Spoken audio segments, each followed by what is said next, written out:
విద్యార్థుల అభ్యసన ఫలితాలకి సంబంధించిన డేటాని మీరు స్టూడెంట్ లెర్నింగ్ ట్రాకర్లో ఎంటర్ చేస్తున్నారా? ఎస్ సార్, మేం క్రమం తప్పకుండా ఆ డేటాని ట్రాకర్లో ఎంటర్ చేస్తున్నాం. మీ స్కూల్కి సంబంధించి ఏవైనా సమస్యలు ఉన్నాయా? టీచర్ల సమస్యలని సమర్థవంతంగా పరిష్కరించడానికి, మార్గదర్శకత్వం అందించడానికి వారు చెప్పేది ఓపికగా వినడం చాలా అవసరం. వారు చెప్పే విషయాల్ని విని అర్థం చేసుకున్న తర్వాత FLN ప్రోగ్రాం సంబంధించి ఏదైనా అప్డేట్లు లేదా మార్పులు ఉంటే ఆ సమాచారాన్ని మీ మాటల్లో హైలైట్ చేయండి. మీరు పంచుకునే ఇన్ఫర్మేషన్ సంక్షిప్తంగా ఉండేలా, వారి అవసరాలకు సంబంధించినదిగా ఉండేలా చూసుకోండి. నేనొకసారి మీ quarterly consolidated student learning level tracker చూడవచ్చా? తప్పకుండా సార్, ఇదిగో చూడండి.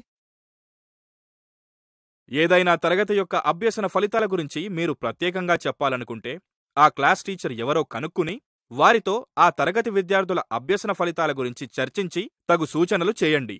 నేనొకసారి మీ school level review meeting register చూడవచ్చా? తప్పకుండా సార్, ఇదిగో చూడండి. రిజిస్టర్ చూస్తున్నప్పుడు విద్యార్థుల మాసవారీ ప్రగతిని చర్చించడమే కాకుండా తర్వాత ఎలాంటి యాక్షన్ స్టెప్స్ తీసుకోవాలో సూచించండి. నేనొకసారి మీ పేరెంట్ టీచర్ మీటింగ్ రిజిస్టర్ చూడవచ్చా? ఇదిగో ఇక్కడే ఉంది, ఒకసారి చూడండి. PTM రిజిస్టర్లో పేరెంట్స్ హాజరవుతున్నారో లేదో, మీటింగ్ మినిట్స్ రికార్డ్ చేస్తున్నారో లేదో గమనించండి. PTM షెడ్యూల్ ప్రకారం జరుగుతుందా, FLN ఒక టాపిక్గా చర్చిస్తున్నారో లేదో కనుక్కోండి. ఫీడ్బ్యాక్ ఇచ్చేటప్పుడు స్కూలు గురించి మీరు గమనించిన పాజిటివ్ విషయాలతో ప్రారంభించండి. బాగున్న విషయాలని మెచ్చుకోండి. చివరి విజిట్లో నుండి ఇప్పటిదాకా ప్రోగ్రెస్ ఎలా ఉందో, సజెషన్స్ ని ఎంతవరకు అమలు చేశారో చర్చించండి. వారు ఏ విషయాల్లో ఇంకా మెరుగుపరుచుకోవచ్చో చెప్పండి. మీరు గుర్తించిన అంతరాలను వివరించి వాటిని పరిష్కరించడానికి యాక్షన్ స్టెప్స్ చర్చించండి. మీ స్కూల్లో క్లాసెస్ అబ్జర్వ్ చేయడం బాగుంది. విద్యార్థులు అభ్యసన ఫలితాలు సాధించేందుకు మీరు చేస్తున్న కృషి అభినందనీయం. రిజిస్టర్స్ అన్నీ బాగా మెయింటైన్ చేస్తున్నారు. అన్నీ అప్డేటెడ్గా ఉన్నాయి. ఇలాగే కంటిన్యూ చేయండి. స్టూడెంట్స్ని యాక్టివ్గా ఎంగేజ్ చేసేందుకు బోధించే విషయానికి తగ్గట్టుగా TLMని ఉపయోగిస్తున్నారు. Good job! HM గారి దగ్గర స్టూడెంట్ బేస్ లైన్ అసెస్మెంట్ ఫలితాలున్న కన్సాలిడేటెడ్ డాటాషీట్ ఉండటం మంచి విషయం. ప్రతి క్వార్టర్కి తప్పకుండా దాన్ని అప్డేట్ చేయండి. థ్యాంక్ యూ సార్, ఇవన్నీ మేము తప్పకుండా కంటిన్యూ చేస్తాము. నా అబ్జర్వేషన్ ఆధారంగా నేను మీకు కొన్ని సలహాలు కూడా ఇవ్వాలనుకుంటున్నాను. మీ టైం టేబుల్లో నేను గమనించిందేమంటే లైబ్రరీ పీరియడ్ అన్ని తరగతుల పిల్లలకి చివరి పీరియడ్గానే ఉంది. ఏవైనా కొన్ని క్లాసెస్కి మార్నింగ్ ఉండేలా చూసుకుంటే బాగుంటుంది. ఎక్కువ మంది పిల్లలు యాక్టివ్గా పుస్తకాలు చదివే అవకాశం ఉంటుంది. ఇంకో విషయం, ఇంతకు ముందు చెప్పిన కాన్సెప్ట్కి సంబంధించిన వర్క్షీట్ పూర్తయ్యాకే కొత్తది ప్రారంభించండి.